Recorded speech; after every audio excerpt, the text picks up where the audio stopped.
Pop it to start.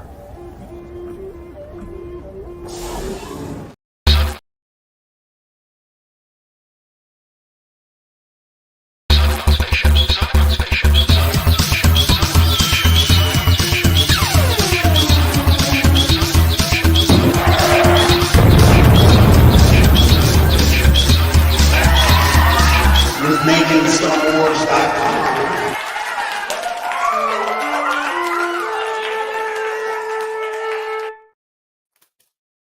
I am Jason Ward from MakingStarWars.net.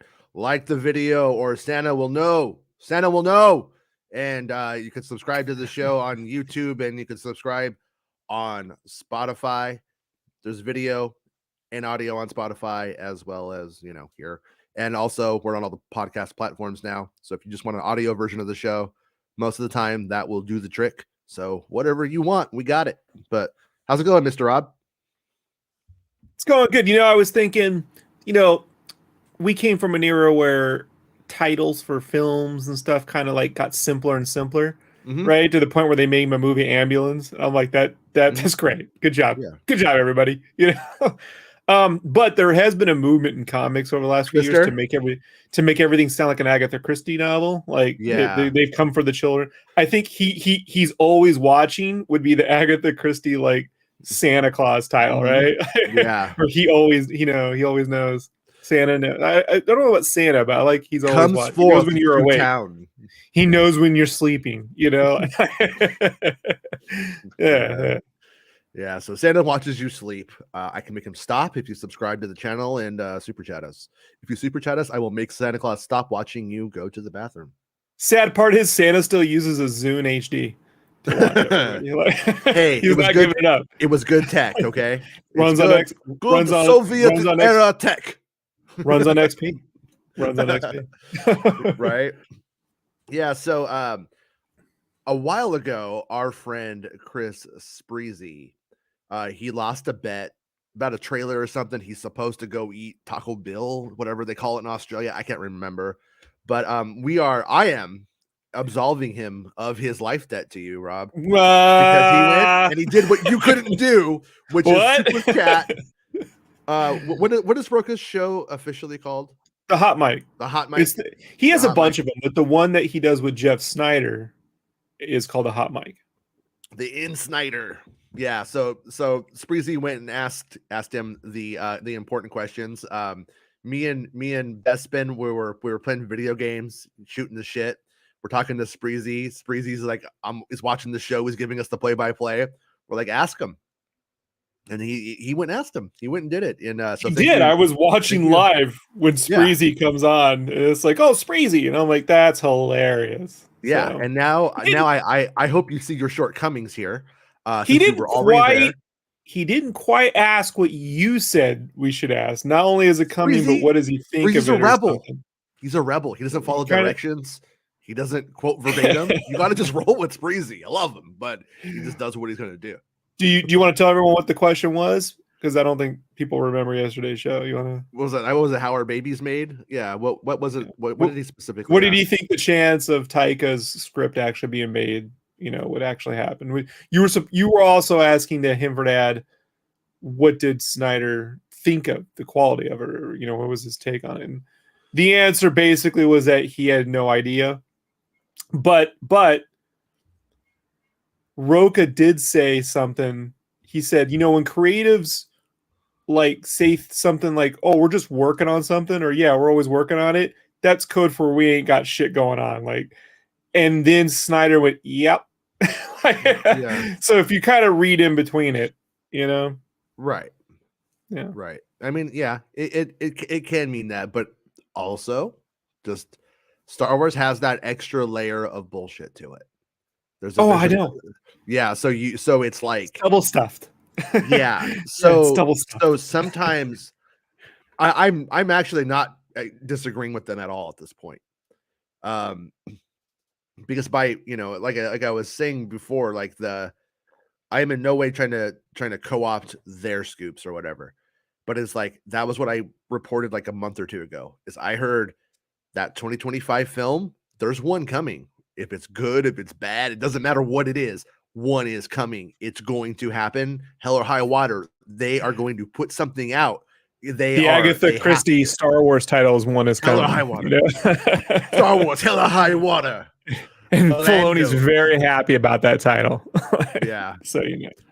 A Filoni Taloni. But no, they're gonna they were gonna do one. And I think like the first sort of step towards knowing how close we were with this one, even if the Ian Snyder didn't know anything, which I believe he does, for the record, I totally believe he does. But it's once they had that director on board, that it was rumored or stated, maybe by Snyder himself, I can't remember, that it was about they wanted to have sort of their, you know, they wanted to be on the same page as the director, so the director was brought on early. I'm nervous about the director. I'm not gonna lie, Jason. I'm not. I know you're not, but I don't like that show. I thought that show was boring, for the record. I thought it was a TV show. Whatever. It just, this is not, I don't know. You know? Yeah. It's not a. Yeah. Well, I don't get it. Yeah. It's I've seen, you know, things that should translate in Star Wars, translate the truth of the fucking matter is, you don't know. That's true. You don't know until you get it. You know, even Lucas makes some bullshit Star Wars. I thought, yeah. There's shit visually and story wise and whatever that people don't like about George Lucas. I thought, I actually personally feel that if the Kenobi story itself has weight, I think it works like a nice novel in a way. But I don't think that it brought any visual spectacle. I don't think it made $20 million look like $100 million on those episodes or whatever it was. You know what I mean? They didn't do it. She didn't pull it off. No. But if you had asked me before, based off of her Mandalorian experience, based off of the quality drama television she had done before, I'd have been like, it's a slam dunk, man. What are you talking about? You know, I would have thought for sure it was an easy. And you know, I think she directed the dramatic moments fine. I just don't think she brought visual spectacle to it whatsoever. It was very flat. And so anyways, what I'm trying to say is I don't know what to expect from her as a director, and also don't know how much of this stuff is, how much of the visuals are in the script in this one too. That's like the other thing. You know, it is possible. It's highly unlikely, but it's possible. Someone like John Knoll could come along and have pitched the pod race, and then all of the visual spectacle comes from the John Knoll side, and the director is just like, yeah. You know what I mean? Yep, sure. Yep. It could go that way. And so I don't know what to expect. So I think that Star Wars fans are really ignorant about how Hollywood generally works. I saw 5 or 6 people today say Taika's last movie was bad, therefore it's like Taika Waititi has done like grand slams though. You know what I mean? They just forget about like Cowboys versus Aliens. You know what I'm saying? Like what Rob is saying is, if you like The Mandalorian, are you going to talk about every fucking bomb? Iron Man. You talk about Iron Man 1. You think about Elf and all the shit you know you like, but yeah, you have to take into account that at one point, Iron Man 2 was Jon Favreau's last movie. And what does it matter? It doesn't matter. It has nothing to do with anything. I think it has to do with what about how someone can work with what they got on the spot. That's what it comes down to. And some directors like Rian Johnson, I think that guy went in, had a vision, wrote it, directed it. It went smoothly. It just was what it was. I don't care if you like it or you don't. It's not my point here. That happened. Most of the time, Star Wars is hard. People don't know. Most people, whether you like Rian Johnson's movies or not, he is a A+ top tier filmmaker. I like his movies. Just and The Last Jedi is 50-50 for me. My only point is quality. The last thing that they made, because it's good, doesn't mean that Star Wars is going to be good or bad or in between. You don't know. J.J. Abrams made episode 7 and he made episode 9.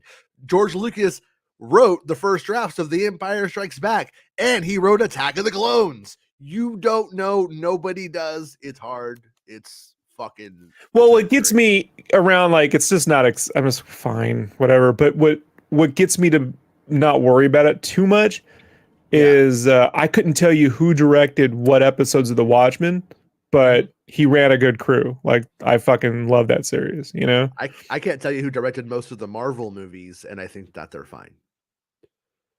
You know what I'm saying? Like, Yeah, overall. It's just a shame when there's directors like, was it Michelle McLaren? She was originally going to direct Wonder Woman, but she did a lot of, she's done Breaking Bad and a lot of Game of Thrones. She's one of those like directors like that Brad Bird that hasn't had the chance yet to break out, and you're like, that woman could fucking direct the shit out of stuff. And it's just like, when there's people like that out there not doing anything, I'm just like, come on, man, there's got to be someone. But then you're like, maybe they're a fucking pain in the ass to work. I don't know, I don't think so, but yeah, or maybe Janoi and Lindelof have a great rapport. And, sure. and maybe she was even, I mean, we don't know the full story about how this came into development, but they may have all been on the same page wanting to do this same project. And so 100%. I think it's possible. Yeah. Look, I'm the last person people want to work on things. And then when I turn up with projects, I'm like, how'd you get that? I literally got people. How did you get that? Like, from professionals. I'm like, you fucking dick. So I get it, like, it's just when you're like, hey, the new movie coming back, it's not gonna, I hope, here's what I would hope, that they go shoot some fucking really cool, like 3-minute, 4-minute bit that isn't, me walking out to a fucking X-Wing on a, like an actual little Star Wars piece. Do like a little fucking demo. Throw that shit down at fucking Star Wars Celebration to give people a taste of what we're thinking. Like, that way everyone could sort of see. You don't have to imagine for another 2 fucking years, like what this is going to be like. Like, yeah.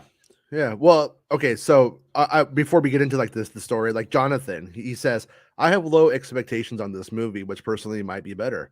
Well, it's always, you cannot expect to be a child watching a Star Destroyer go over for the first time and all that kind of shit. Like, number one, most of that stuff is bullshit anyway. Most kids just sat there and go, that's cool. That's cool. They were like, oh my God, my life has changed. I'm James Cameron. I'm moving to Hollywood to make Avatar tomorrow. That's mythology. There's a lot of mythology about our movie going experiences. And then we take that mythology and we apply it to reality when we go to see a movie, and it never lives up to it because it can't, because it's mythology. So when it comes to this thing right here, what it has going for it is it has somebody who's directed action-based superhero-y stuff. It has Lindelof, who is written in the medium of where Star Wars sort of resides. And he's a humble fucker. You know what I mean? Like he goes, hey, I didn't do well. Even when I don't think he should be taking credit for some of the failures he was on. Like, say what you want about Lost. I love it. But like, I love it. What people didn't like about Prometheus was stuff that Ridley Scott wanted done. And the writer, if you know anything about Ridley Scott, go watch the fucking Dangerous Days documentary for Blade Runner. It's fucking 4 hours long. Yeah. And you're going to find a real consistent through line with him. If you don't make the changes he wants, he fires your ass. He doesn't care if you're Hampton Fancher. He doesn't give a shit who the fuck you are. But, and I've listened to the screenwriter, listened to him personally over at the ArcLight, say, I didn't want to make these changes. I didn't agree with him. And so he got, and Lindelof's like, I'll get a chance to work with fucking Ridley Scott. Why not? Right? He makes the changes and he takes the blame. And it's like, I don't know why, but all right. He's a good team player. At the like totality of Lost, they got the totality of The Leftovers and the totality of Prometheus, every version of it, whatever version you want to talk about. The baby batter, the DNA of those things is inspired, thoughtful, fun. The exploratory nature of the universe is deep. And that's what you need for Star Wars. It doesn't mean he's going to hit a home run. I don't know, but like I said, nobody fucking knows. Anybody who feels one way, hard, it's going to be the greatest thing or it's going to be the worst thing, doesn't know what they're talking about. They're either narcissistically just so sure of themselves they think they're right, or they're just fucking betting on which way the wind is blowing and taking a stance. Nobody knows at the end of the day. But when you look at the stuff that he has done, there's more opportunities for a positive Star Wars script from Lindelof than most people. I love Ryan's draft of The Last Jedi. I actually truly do. That said, checkboxing it all, I would think Lindelof would look better on paper than Ryan for somebody who would deliver a great Star Wars script. Well, he's done a more variety of things. I mean, he's done a variety of things. He's worked in a lot of writers' rooms, and Ryan is more of an auteur. You know, he's just going to write something and then see it through to the end. It's just a totally different situation. And what you get is what you get. And I stand by it. The Watchmen is a fucking masterpiece. Like, it's a goddamn... And I mean, I'm telling you, dude, highly... I know I shouldn't say highly underrated. It fucking stole the summer, but... Okay. I'm surprised at how many comic book nerds I talk to that go, I haven't watched it. Yeah. I'm like, why? I don't understand, you know? But yeah.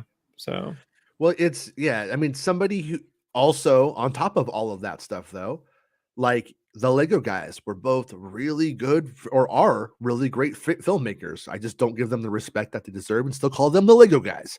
That said, I don't like that they get the credit for Spider-Verse when they didn't direct the films. Hold on. But they couldn't work in the system. Right. So it doesn't matter. Yeah. No, Lindelof is somebody we know can work in several different systems. He can do it. That's what we It's like The Rock. I mean, hey, I like The Rock, but that dude's not a team player. He's a rock guy. He's an asshole. So it's like when people are like, hey, what doesn't he really at Marvel? I'm like, because fucking he straight up, it's just he'll never, it's The Rock show. That's the guy and a dude he is, you know? Bestman said he went against the fam. So you don't do that. I don't know, Fast and the Furious stuff. They're mad at him. Why does he have to like abbreviate everything? Why does I don't know? Maybe I did that. Maybe The Rock is innocent on that one, and I just thought it was funny. I don't know. Tell Bestman when you talk, you're not texting. You're actually talking. You don't have to abbreviate. You know what? I don't know. If you don't have to say. I hate when people say. I hate when people say AF. You know what I mean? Oh, in real life? We're talking. Yeah. Look, I freaking love IRL. I love Humberto Gonzalez, right? I love him, dude. He's a fucking he is a straight up great Snappy dude dresser. in person. Snappy dresser, really good guy. But I remember like in 2014, he was doing this show every now called Inside Baseball. Him and his guys were doing like a scoop YouTube show. It's actually pretty good. Yeah. But like he dropped that he said AF, you know, like it was the first time I heard someone say it. Yeah. And it was like, and he was like trying to find a way to put like AF. And I'm like, it's not good, man. LOL. Yeah, it just, you know, I still like to use woot, and that throws off the youngins. You know, oh yeah. I know. I like to piss people off with woot, but that's not an abbreviation. That's just a, you know, that's like, what was it? Something we said in the 80s that's not offensive that we don't say anymore that fell out of favor, right? Like, tubular, rad. Totally. I just say rad. I just never let rad go. Yeah, but those are my initials. So you're just talking. I just think you're talking about me. That's kind of cool. My initials are rad. Yeah. Anyway, enough about me. Lindelof is a bald, and we all stick together. The end. I'm gonna be honest, Jason. I thought this was you. This right here is me. Yeah. Very, very looking good. Me. Yeah. All looking right. Good. So, you can give Bestman a coffee. You should. You sons of bitches. Earlier this week. Oh, and your daughters are bitches too. Earlier this week, an article from World of Real claimed that Damon Lindelof's Star Wars film was set to begin filming in April. Following a comment from Jeff Snyder a couple of weeks before, where Snyder claimed the Lindelof movie would shoot sometime this year. During the latest episode of Snyder's podcast, The Hot Mic, the topic of Lindelof's Star Wars film shooting in April was brought up, to which Snyder didn't know if April was accurate, but that cameras would be rolling on the project by summer. Snyder said the following, and before we get there, I just want to say, like once again, this lines up with what I was hearing a few months back, that something would be happening by the summer, and that there would be a movie for 2025, which means it would film in the summer. And the one thing that I wanted to add is my little bit of analysis here is when we were hearing April and May, I think for it to shoot, I personally think it will begin construction probably about then, and to shoot in the summertime. That's what I think. This is where I think this is going. And like the Death Star. Yeah. Well, when people say like it begins filming, they just mean like production starts sometimes, or sometimes like it can mean either of those things. So just throwing that out there. So here's what Snyder said on the show. I don't know. It could be April, it could be May, but I think it'll be shooting soon. I think it'll be shooting by the summer. And see that's where I think we line up too. I think we're going to find out a lot at Star Wars Celebration. I think that's where they'll reveal their feature film plans for the next 4 or 5 years. And so that's the end of the quote. And once again, for the next 4 or 5 years, that's really only 2 to 3 Star Wars movies. Because we have that like, Avatar is going in, then Star Wars is going in, Avatar's going in, Star Wars going in, kind of on off kind but of they thing. weren't making any more Avatar, Jason. Mm-hmm. Yeah. I was told it was a failure and no one was going to watch it. And hey, what happened? What happened? It's his Attack of the Clones is what I was told. Remember though? Remember when Attack of the Clones made $1.5 billion in like 3 weeks? Yeah. Remember when Attack of the Clones made good money and they said that it didn't, but it did? That's what they always do. I don't know. Sure. Yeah. Rob, Attack of the Clones made good money. Because they spent no money on it. It shot on digital video. He cut the budget in like a third. No, the box office was good. I think it was I think it was beaten by Spider-Man, which nothing beats Spider-Man anyways. People love Spider-Man. It's like Spider-Man 3 didn't win. Well, I don't know if Spider-Man 3 actually that did well. It was Amazing Spider-Man didn't do so well. So. Yeah. And then obviously anyways, I was just told that he wasn't making any more, but I guess. Yeah, well, Avatar's not yours anymore. It's back to the people, so I don't like that. Get over it. I like it just being mine. You know what? What you need to get out ahead on? 10 years. Get out ahead on being into those fire avatars. Those flaming avatars. You need to get into those. Spicy. Spicy flaming hot Cheeto avatars. Snyder's co-host, this is Bespin Bolton. Snyder's co-host, John Roca, brought up the topic of the current heavily sought after roles in Hollywood following an article from Puck News earlier this week, which claimed the James Bond role and a role in the Bee Gees biopic were the most sought after at the moment. Snyder is it biopic or biopic? I say biopic. I think biopic is made up bullshit. It's a compound word, therefore biopic. Compound butter is good. Why are compound words not good? Biopic sounds like you have cancer. Mm-hmm. So anyways, that's just my take. On Star Wars Santa Show today, he said biopic, and I was like, oh god, don't but I had to let it go. It's his show. Yeah, I just felt you're an academic, and I felt like this is something that would annoy you. Like, I don't. They used to say biopic, and then they started saying biopic, and I just felt like it was a douchey way of trying to like sound haughty. See, Lucas is a diabetic, and you're an academic, right? There's a wordplay there. I'm an idiot. Snyder agreed with the article before mentioning that a Star Wars film was also one of the hot properties to get a role in. And he says, quote, it's the usual suspects. It's Star Wars, believe me, people are looking into that stuff, said Snyder. However, the most interesting tidbit from Snyder regarding Lindelof's movie is that apparently the film has already cast its lead actor. And now that's what I found to be like, yeah, that makes sense. I mean, when you have the writer, you have the director, they have somebody in mind. And so they were able to go and they were able to get that person. Now, the thing to remember is that every single person, though, who they are talking about on this list is a guess. And when you watch it, he's very clear about it. I think Bestman's clear in his article about this, but everything's a guess. No one is saying, not these people are not saying that any of these people are cast in the role or that they think they're cast. They're just sort of doing their own version of very, very qualified fan math. So your guess is as good as theirs. And I personally think most of the people who they suggest are too old. If we're going to be starting a new Star Wars series with a new lead, I think looking at past leads in Star Wars, they're really, really young usually. And also like Poe Dameron, who's in his 40s, is one of, Oscar Isaac wasn't meant to be a lead. He became one because he was so good. They're like, oh, we got to change this and make him a bigger part. So I would anticipate this being a younger person personally. But so anyways, earlier this week, Jeff Snyder took to Twitter to ask followers who are the most prominent actors of color, which switch between film and television roles.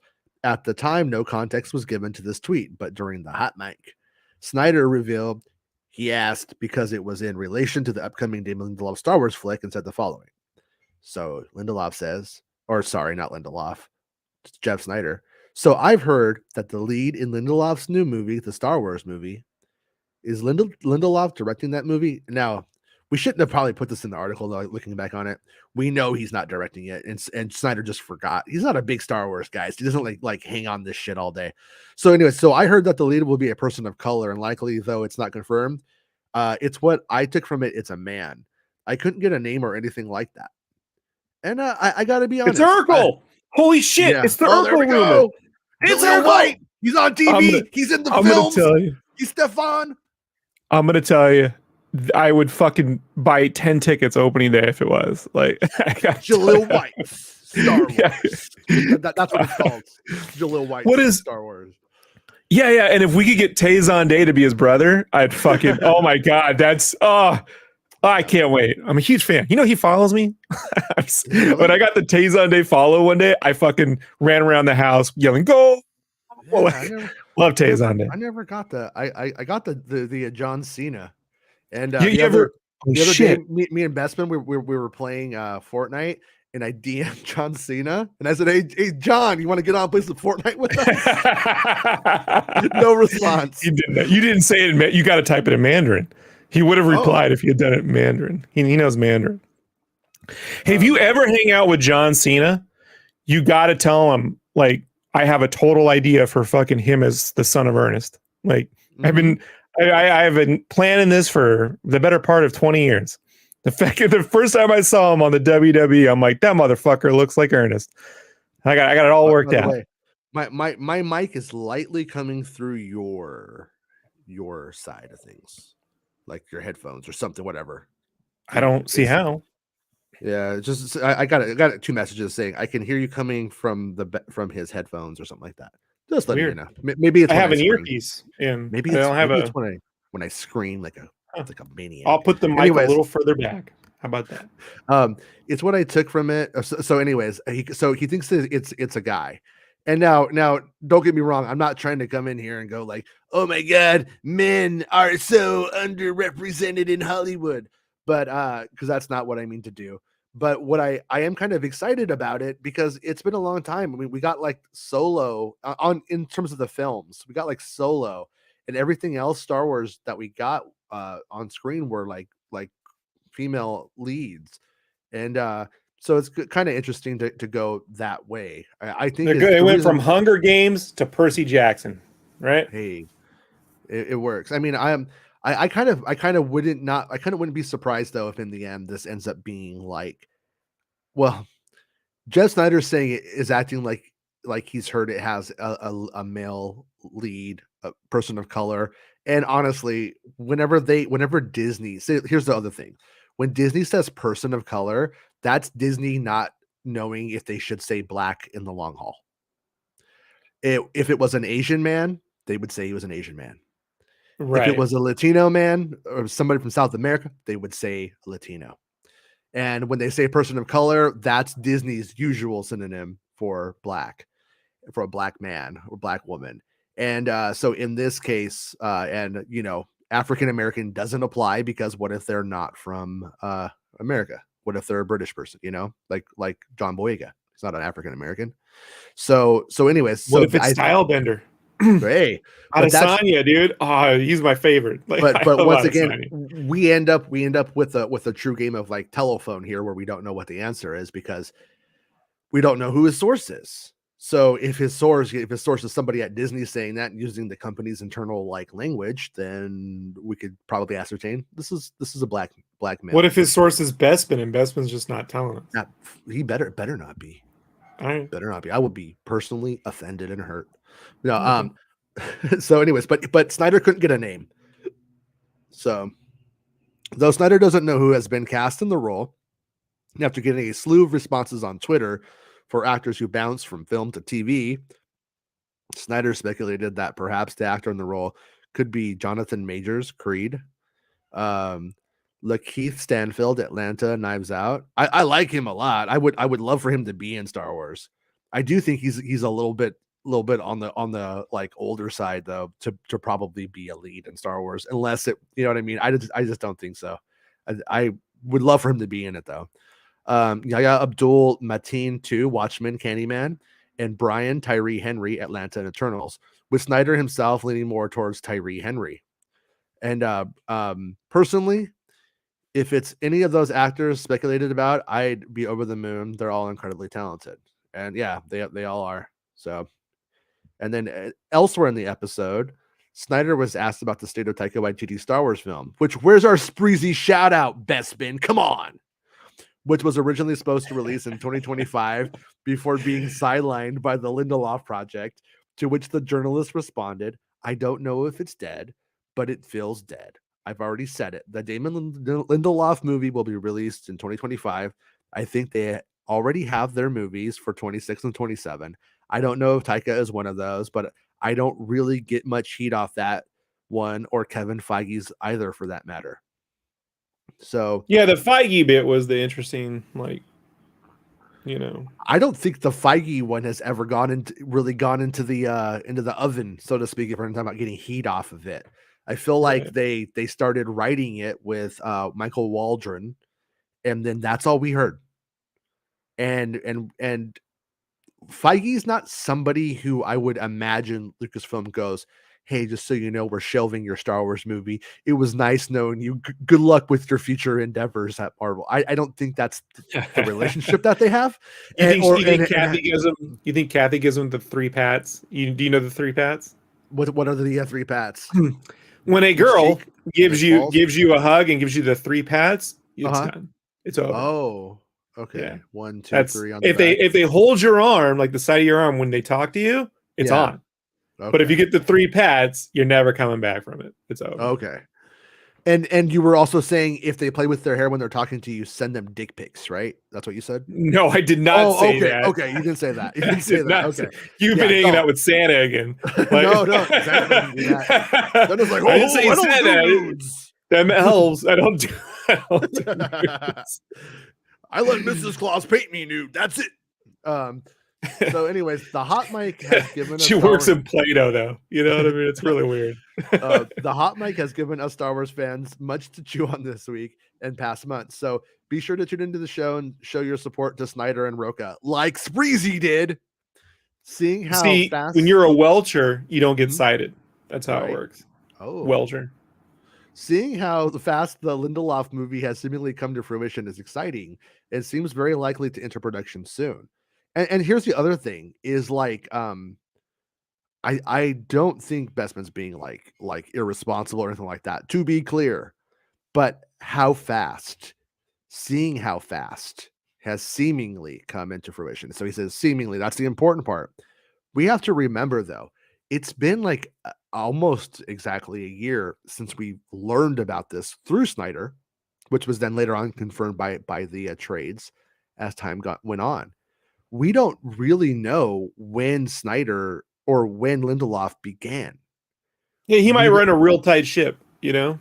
Well, there's a really good, I mean, there's the possibility. I don't know if there's a good chance, but there's a possibility. Stitches. Well, no, there's a possibility Lindelof was hired 2-3 years ago now during the pandemic, sat down, wrote his shit out, and then brought on his co-writer. They started revising. Then the quote writers room / Lucasfilm story group, whatever it happens to be, comes about because they want to start branching this into other stories. And so there's a chance that this is further along than we actually think.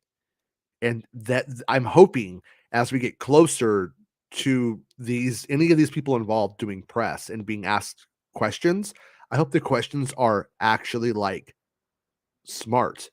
When did you begin? When was your pitch? When was the deal? When did you sign? Like stuff, not necessarily that, but you know what I mean? Like, when did you start? When did you officially begin working on Star Wars?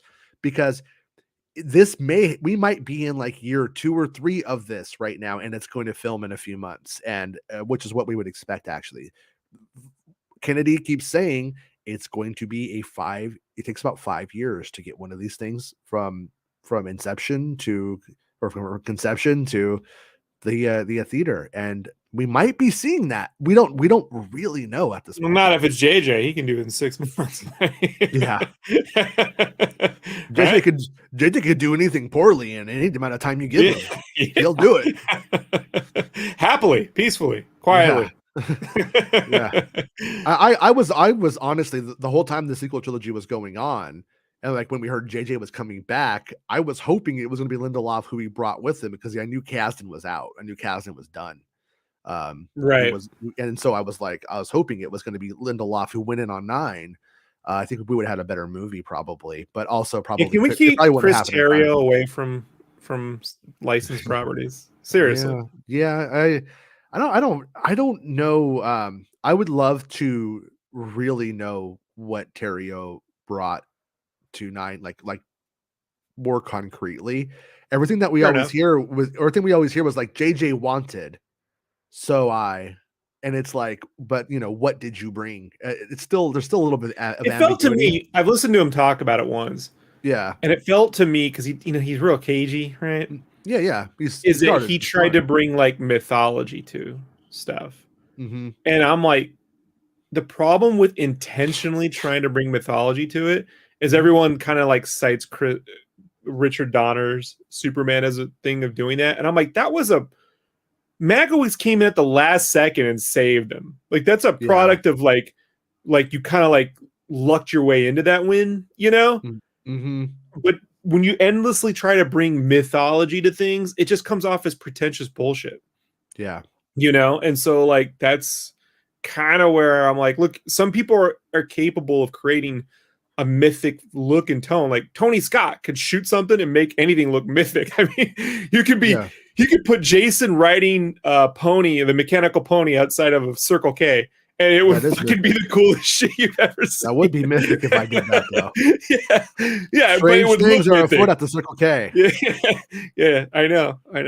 But whatever, dude. So I hear you. I just figure if you're like, I like the Justice League, Zack Snyder, but I understand I'm in the minority on that. So, I think that Rise of Skywalker, whatever combination of talent went into that, didn't do so well. Right?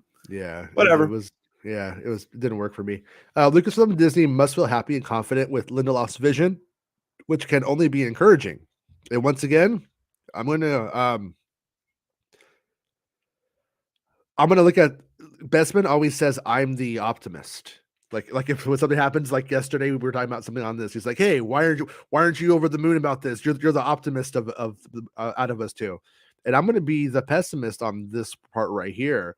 Lucasfilm and Disney must feel happy and confident with Lindelof's vision, which can only be encouraging. Now I hope that is the case. That the optimist in me is hopeful, but also he might have just had the easiest pie to bake.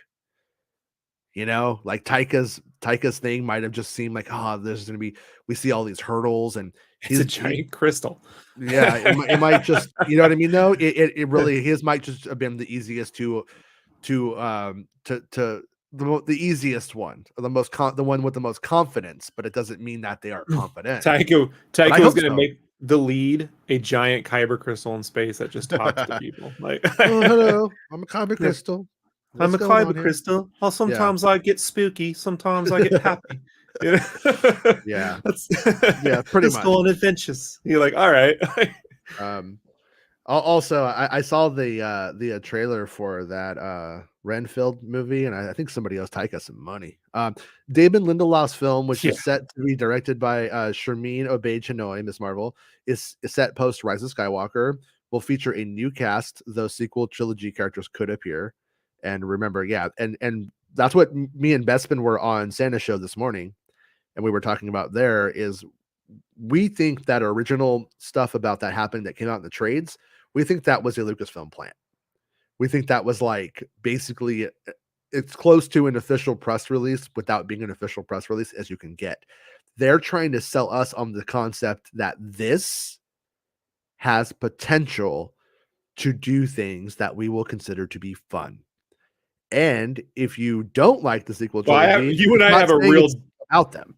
You and I have a real stupid take on what what is fun though. Like a lot of people don't like our version of fun. Like Well, so, the idea of like Finn showing up and Rey showing up at an important part, or we need the Jedi and that kind of thing, it completely opens up the door for that. Oh, we need backup, and then here comes Poe Dameron and the boys. they go back to the Burning Man, and Finn's just there, hanging out. Like, yeah, he's like, I decided that before I became a Jedi, I should probably bang Rose because I heard you can't bang anybody once you're a Jedi, so had to get that out of the way. But I mean, rules are meant to be broken. You know what I mean? Hey, but yeah, I think it seems like it's going to probably be a Jedi story in the end. I don't know how you end up post sequel trilogy when there's 1.5 Jedi out there in the galaxy, right? Rey's kind of a Jedi. She's the last Jedi. And we got yeah. Well, Luke Skywalker's like, I won't be the last Jedi. That's your problem. You fucking fuck it up. I'm a real Jedi. Look at I'm me. not the quitter. You're the quitter. And so he puts it on Rey. And then we got Finn going like, oh, before we die, I want you to know I got the Force. And so I'm going to say we might have like 2 Jedi out there. But there's nothing to that. There's nothing out there with just 2 Jedi. Like, that's not enough. And so, and then when you go to look at like what does the story look like without Jedi after Andor, I don't think I want to see that. I think I want to see a superhero movie when I go to the theater. And so I wouldn't be surprised if this is either next generation of Jedi based and for post sequel trilogy. If we look at what happens post Return of the Jedi, there's nothing. There's a small republic guarding some core worlds. Timothy's on to spit up his coffee, Yeah. No, but we don't have like a lot going on. And I mean, we have like, everybody's like the galaxies are sort of like regulating themselves. And then we have that big battle at the end in episode 9. All the ships show up. Everybody's like, okay, we showed up, and they stop Palpatine from coming back. But then you end up, if you look at what happens in the Mandalorian to that galaxy, it's lawless. It's crazy. There's nowhere is really truly safe. And when we look at what happens in episode 7, it was only a fleeting idea. This is Star Wars. It's not about stability, right? And so when we get post episode 9, everybody's going to go home, and then there's going to be all of these problems, all of these threats all over the galaxy, and Rey and Finn aren't enough to save it or to police it. And so I kind of think that I'm hoping that it's a story about how they attempt to bring us back to the High Republic era of the Jedi, though. You know what I'm saying? Like, and I don't think you can get back to a stable Republic in Star Wars without having an actual thriving Jedi Order that wasn't decimated by Order 66, where there's not Luke Skywalker and a bunch of children and Baby Yoda, with crabs making temples and stuff, like where it's actually like set up. So I could see that being a whole long epic story about how we start to even get back to the point of a safe galaxy or whatever, whether there's actually like Jedi and things that are popping up. And as we're about to see in the Ahsoka series from the stories that we put out this last week, I mean, even looking at what's going on out there during the Mando era, it's wild. It's crazy. So they got to get rid of the rule of 2. For the future. Yeah, you can't have just 2 bad guys run around and like 1,000 Jedi. Like, it's just not going to work. I think what they're just going to do is they're just going to go like, we don't have to have they just won't be Sith. You know what I'm saying? Like when we look at what we got with what's his name, Balon, and his apprentice Shin in Ahsoka. They're like, I don't think they're Sith. She's got a red lightsaber, and spooky armor. And so it's like you're able to have your cake and eat it too in Star Wars. They're just not a part of that Sith religion. They're just people who use the dark side of the Force and so I wouldn't be surprised if they just move away from the Sith. That way, everything that happens in the Skywalker saga is about how they vanquish the Sith.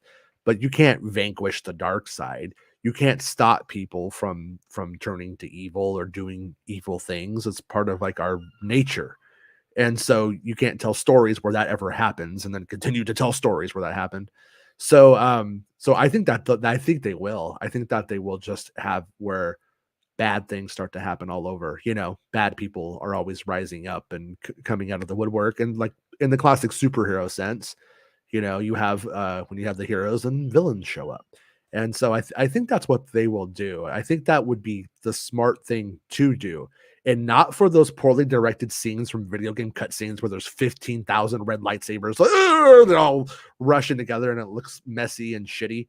I think, but because it will just allow that continual war to My favorite keep going. are guys wearing rubber alien hands holding lightsabers and swinging them. That's my favorite. I love with the rubber fingers just hanging out there, like not Yeah. even gripping the sets. I love it. that's the best version of Star Wars, right? Oh man, if this was 1999, we'd have that January 6th video.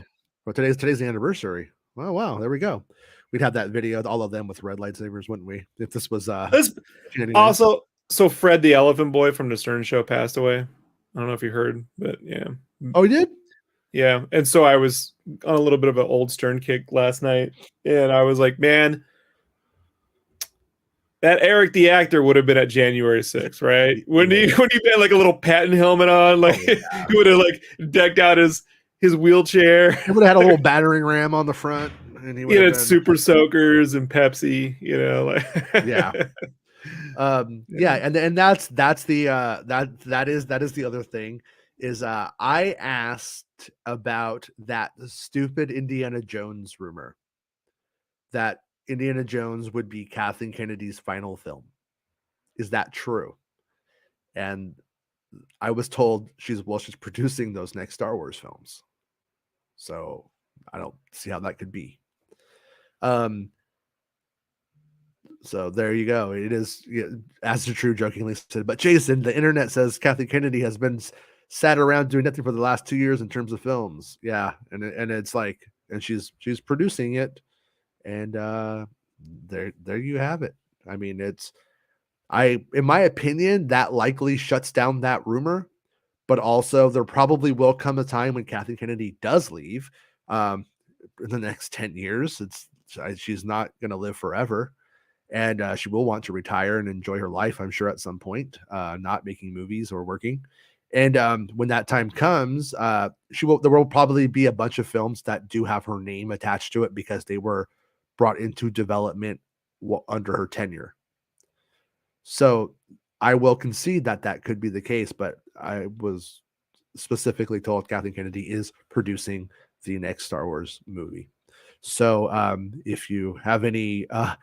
if you don't understand how movie making works and you get really mad about thinking that she's the creative director of the franchise, you would be wrong. And that's not it doesn't really pertain. If she's there or she's not, the movie's probably going to come out exactly how it is, to be honest with you. What's that, Rob? Well, hey, George. Actually, yeah. I did pitch an idea once to Kathy of doing Joe versus the Mustafar volcano, and like a sort of semi-sequel thing, but she passed. She didn't want to do it. Tom Hanks falls into the volcano and he comes out dark, and he's Chad Hanks. Dark Hanks. Darth Hanks. Yeah, played by his son. What's his name? A SoundCloud rapper. Yeah, White Boy Summer. Yeah. All right. Yeah. Well, hey, you know what? White slavers. What can you do, right? Right. Well, yeah. Eat Mongolian barbecue. I'm out of here. Peace. Yeah, bye. Star Wars makes us Kathleen Kennedy is one of cinema's best producers. As president doesn't of Lucasfilm, I don't know because like the thing is a lot of the movies that she produced that we love are an equivalent. There's an equivalency, and the era, and for instance. See, people are going to not understand my point here, but let's say The Goonies, okay? Fucking Goonies comes out in 85, everybody loves it. But when The Goonies came out in 85, it was basically Skeleton Crew. The equivalency is there. She's producing a lot of the same kinds of things. Not in terms of like the Schindler's List stuff, but in terms of like A+ popcorn cinematic stuff. It's 1-on-1, and she's just changed. She just kind of is more in charge now and defining it, as opposed to rolling with it to some degree. Back in the 80s, when they're just like nobody knew who they were going to become. But the movies that she's making now, like The Force Awakens, is basically somebody else's Back to the Future. It just is. I mean, and that stuff a lot of the times has to do with exposure. Like there's like a theory, and like sort of there's I can't remember who the theorist is now though. I think his name was James something, and James Thurber. No, but anyways, basically saying it was about like pop culture and Shakespeare and shit like that. Exposure is key to everything. Stories that live on because they were exposed to mass culture, and the more the more copies that exist in print, in whatever, is why that stuff gets passed on. It's why it lives on. So when there's 15 bajillion copies of the Phantom Menace created on DVD and VHS, that permeates throughout the pop culture on like maybe a better film, but that only Iron Giant 40,000. Unlike the Iron Giant, right? Yeah, that's kind of boring sometimes. Though I'm gonna be honest. No, shut your mouth. I like to play him in multiverses. Oh, thank you, Meg. Meg gave a $10 super chat. Anytime Jason needs to make an allegory, so Goonies. Love you guys. Yeah, it's true. Shuffle. It's true. It's because I've been thinking about that skeleton crew thing, so I keep going there. But it's like I don't know, like The Last Starfighter, right? I think it's pretty fucking cool. I think it's pretty good actually, but it wasn't a huge hit, and therefore on the theaters it was empty. Saw it in the theaters, it was empty. I saw it in the drive-in with the Goonies. And you go, well, Rob, maybe it was just an empty, not busy day.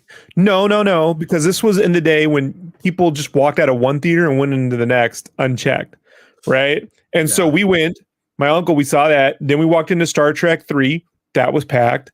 And then we went into Bachelor Party, and that was fucking, people were standing.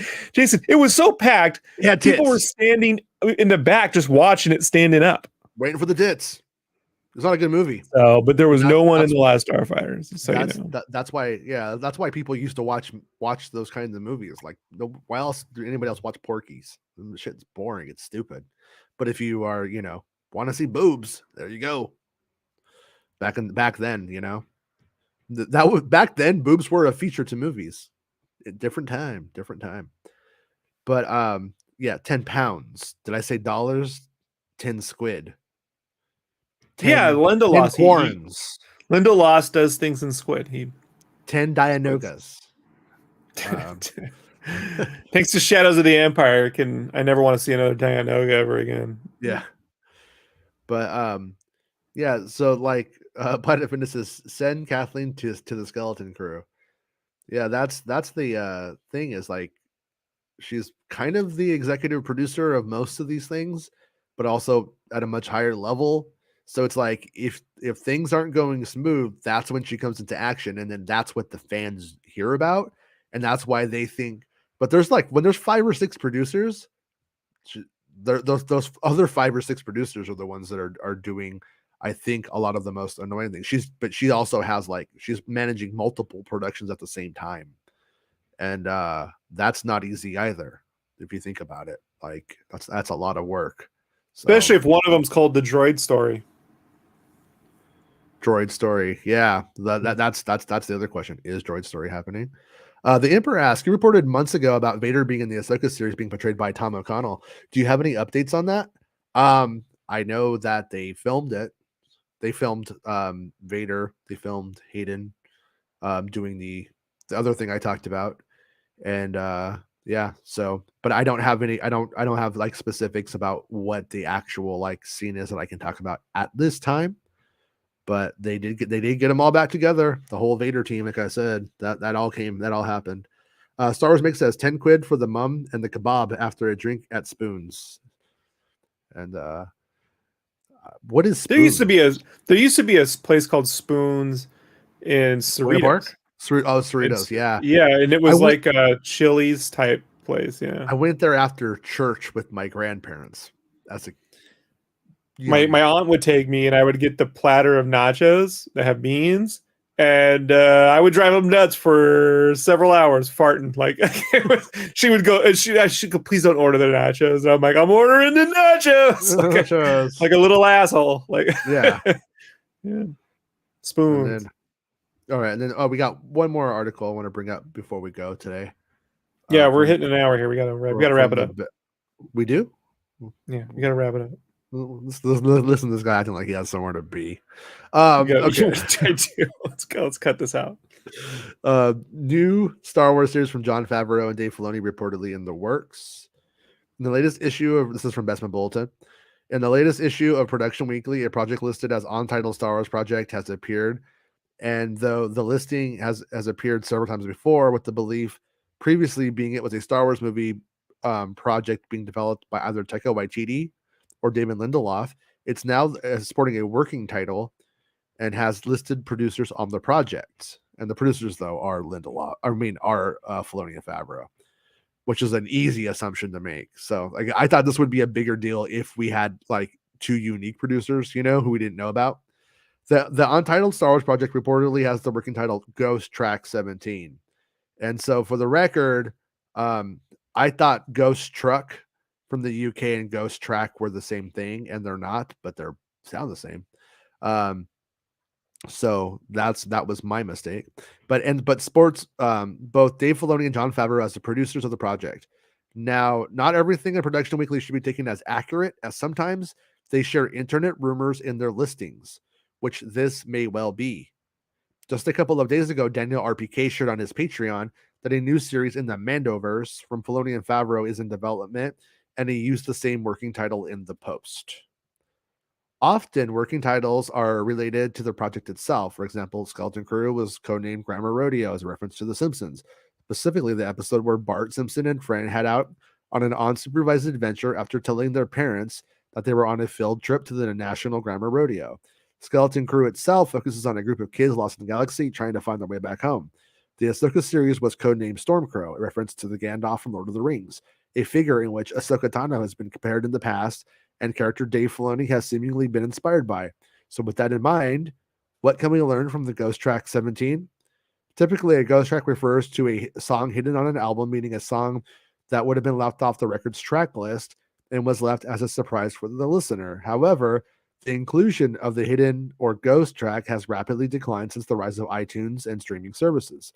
One of the most notable instances of the ghost track, and perhaps the first instance of it, was the iconic album Abbey Road by the Beatles. Abbey Road publicly sported 16 tracks, but there was a hidden track, Her Majesty. And then that's the song where it's like a normal guy and he's just like, he's going to make this queen or princess his.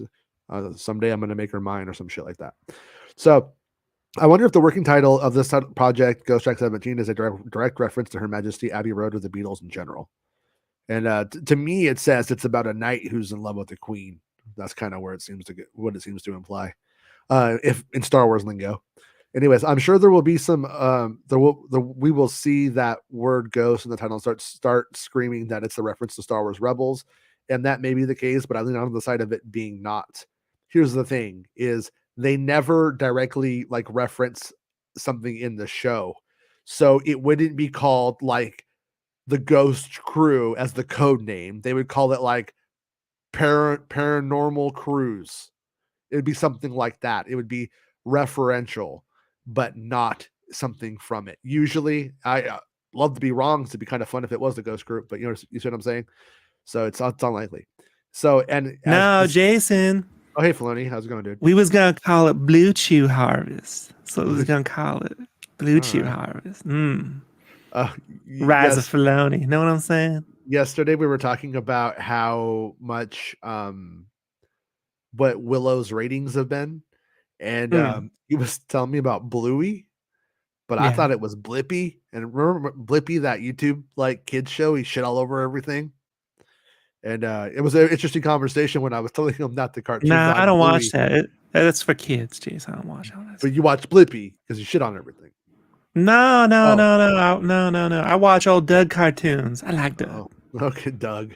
Oh, Doug. I miss Doug. Likes Doug. So Quail Man. And then yeah, so he mentioned it's related to the former, then perhaps it's references royalty, more specifically a queen. Anyways, let's not get carried away until there's more to back up the story. It's also possible that Ghost Track 17 as a code name for the series that we already knew as The Mandalorian changes its working title for its third season from Huckleberry to Foundry. And as Bespin said earlier, Foundry wasn't really out there. We didn't see a lot on Foundry. So True. I wouldn't be surprised if Foundry was still in use, but it's completely possible. I mean, if I think it would be smart of them to change the name so often that we can't keep up, especially whenever you have so many of these shows in production. It would be probably smart, but hey, don't change it. Go back to Huckleberry, please. Luke says, pass through the world between worlds just to go for a dump. Hey, Meg. It would be kind of fun though. Like all of a sudden, like you just like stick your booty and like in there, and like he's like, yes, turn to the dark side, and then you just kind of take a shit in the scene and ruin Star Wars. It could happen. But Meg says, what was her name? I definitely passed by one crying drunk lass who was asking me for a ciggy and a whoa. That sounds like dark. I don't even know what's going on here, but it sounds dark and depressing. But anyways, Rick Jones said he's quit Willow after 2. I can't see it getting any better. Willow's 7th episode is pretty good, and it's totally up to you. But after the 2 you were like out, you haven't been through the worst. So if 2 doesn't work for you, I just leave it alone until you're in a very Willow mood, and then maybe watch it all in one day or something.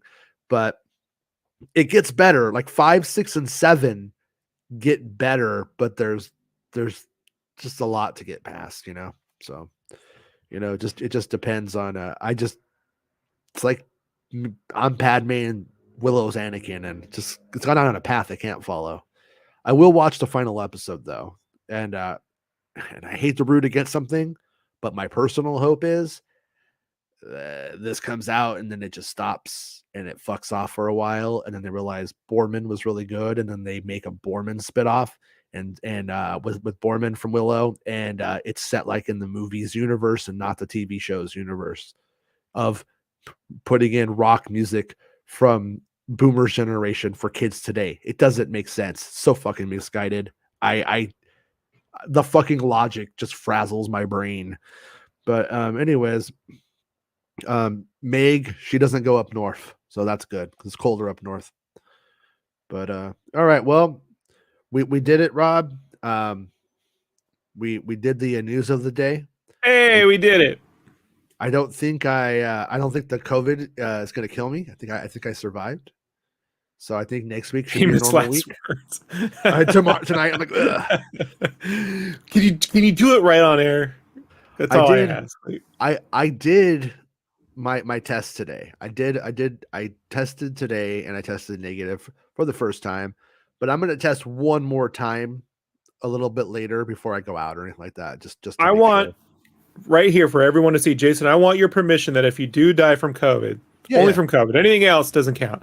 But if you do die from COVID, I get to do the show with you as a ghost. Okay. I get to put, all right? Yeah, that's fair. So the two ghosts. Yeah. Right? Like, okay. Yeah. Bespin Bulletin can voice me if we need to. That'd be okay. I think he could do it. I think he knows. This is Jason Ward. I'm so up for last. Whoa! So he talks. It sounds like Billy Idol on drunk Billy Idol. Man, that's his jam. I don't know. Yeah, it's all that spoons. Yeah, but thank you to everybody for being a channel member and Patreon supporting the show, and make sure you leave like positive reviews on the podcast versions of the show if you have time. That would be great, and all that kind of jazz. And leave comments. We always read the comments and answer them, and if they're really good, then I'll bring them up on the show and stuff. So, and it's always nice to know what people are saying after they've seen the show and aren't watching it live anymore. Thank you, KG. KG, before we go, KG gave a $2 super chat. Thanks for the squirts. Anytime. I got one on Monday. Almost did one today. Almost did a little one today, a little squirt today, but I'll have a little squirt on Monday. Little tiny one, little one from Ahsoka. Gotta space it out. It out. Yeah, you know, start next week with a little bit of a thing. And thank you, KG, again and thank you, Meg, for the super chats today. I appreciate it a lot. Thanks, Meg. Pop it to start.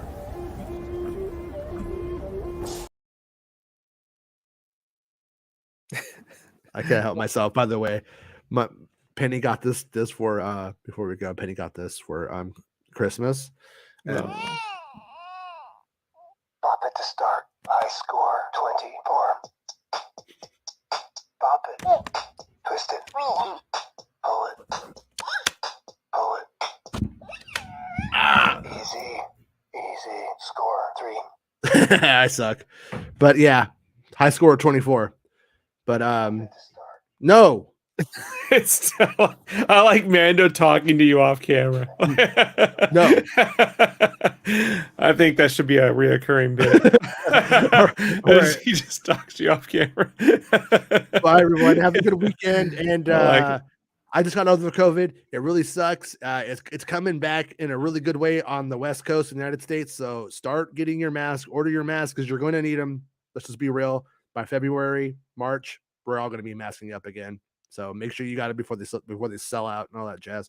All right, everybody. Bye. Say bye, Rob. Bye, Rob. It's the end of the show. Come on, let's go. Hey! It's the end of the show. Come on, let's go. Hey! It's the end of the show. Come on, let's go. Hey! You know you should go. Come on, let's go. It's not about spaceships.